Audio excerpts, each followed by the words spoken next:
Hey guys, Coach here. So now we're looking at trade number 4 and number 5, and we're going to play them the same way we played trade number 2 and number 3, and both of those hit all three targets.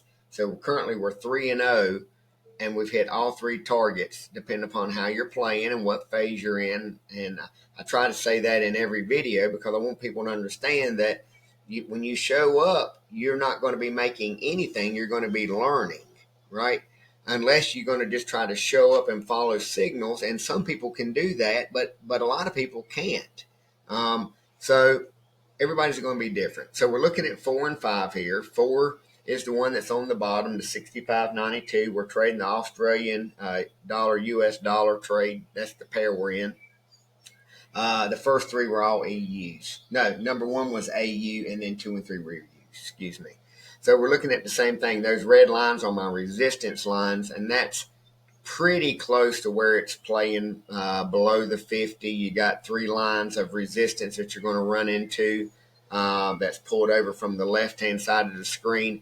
Based on the fact that there's this much time left over, it's right at an hour now on the tickets. I wouldn't necessarily say that the stop loss would be breaking out of those 3 red lines. Because truth be told, there's another one right here that's caught, and I would go back, when in doubt, zoom it out. If I can scroll this for you, but if I click on any buttons, these NADEX tickets will go away. So you can see in here, there's some more resistance up in there. And so for the short term, you're really playing it from this line down to this line long term. But in the short term, we are playing it from the gold line back down to this blue line, and that's where we're at, like real time. So we're that far below. That's the resistance that's kind of holding everything up. Same thing happened on the number 2 and 3, the EU trade. It worked out in our favor, and they hit all the targets. And there was news at 8:30 that helped it just go deeper. So that was a good one. We got a double whammy, and it could have gone either way. No news now, and this trade is going to end in an hour. So watch it as it's playing in these zones. And again, I can roll that, but if I click it, so I would look for the next candle to get hung up in this range, and then you're doing the exact same thing that we did on number 2 and number 3. If it breaks out the top, you want it to happen now, right? So it's not a bad thing if it breaks out the top, because it might bounce off to 66.00 right there.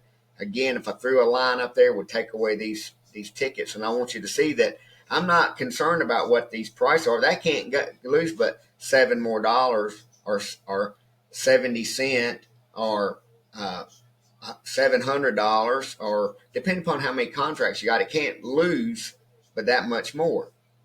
In other words, when that hits 10, it's done, right? So this one has some room. That's our cover trade. So, whether you stop these or not, I want you to get used to using this, because this is the number 2 thing you hear. Number 1 is that always after I play my stop loss, it turns and goes the other direction. The number 2 thing you hear is after I play my stop loss, it turns and goes in the direction, and then I play that one and it loses, right? So based on your skill set, mindset, risk tolerance, and how big of an account you're playing, tells you whether you should be. And right now it's working, it's holding, right? So now this one still has a very high probability of winning. And at this point in time, so does this one. So it's 2 and 3 all over again. Play smart. What happened last time doesn't mean it's going to happen this time, right? So learn how to use these indicators. Have any questions, let me know. See you. Peace.